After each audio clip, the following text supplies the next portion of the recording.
This is filmed in Rakhine State in Myanmar.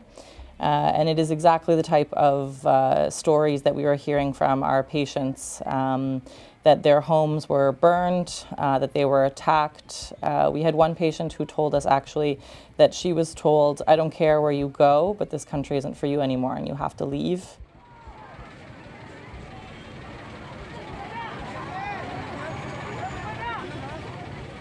In Rakhine State, there is the Myanmar Armed Forces and the Arakan Army who are fighting. But there's also other groups that are fighting in this area. So the stories that we are hearing from people who are arriving from Bautidong or from Mungdao is that there was mass violence happening from both sides. Of course, the Rohingya are the most targeted and the most at risk, but other villagers living there are in the same situation. There have been thousands of homes that have been looted and burned, sexual assault, indiscriminate killings, and there's been bombing by drones in the last few months as well. So not only the villages in Rakhine State in Myanmar are being bombed by drones, but even the waterways, the rivers where people are crossing from Myanmar into Bangladesh have been targeted, where in August there were hundreds of people lined up waiting, trying to cross from Myanmar into Bangladesh.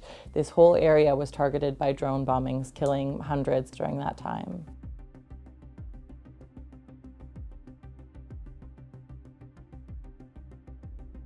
So in 2017, when this violence was happening, Bangladesh welcomed the Rohingya for the most part. The border was open, they were able to cross freely and to arrive in a safe place. And now that border is completely closed, and officially no Rohingya from Myanmar can actually come to Bangladesh. So all of these people arriving, they're taking a great risk even to do so. They're paying thousands of dollars to get into dangerous boats to cross the river. They're coming at night. They're putting themselves at risks of detention on the Myanmar side, but also the Bangladeshi side, because the Rohingya who are arriving, if they're caught, they're being put in jail in order to be sent back to Myanmar, which just means that they're being sent back to violence once again.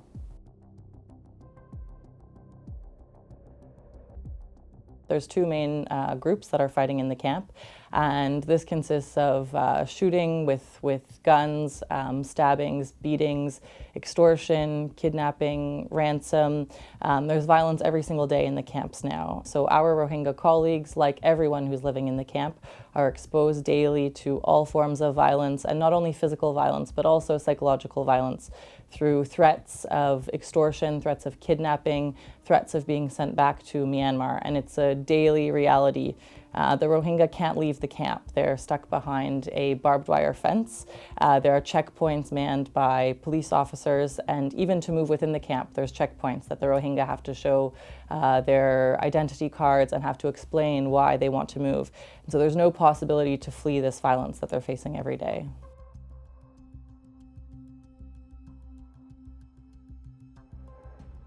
In May and June of this year, there were hundreds, if not thousands, of young men that were forcibly recruited from the camps in Bangladesh and sent back to Myanmar to fight in the war that is going on there.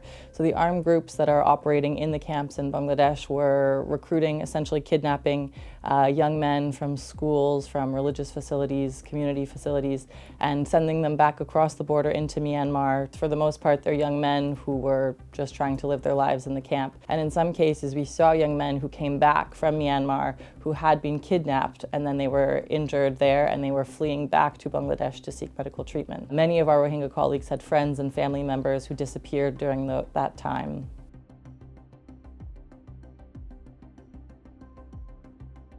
It really is a crisis with no end in sight that seems to only be getting worse.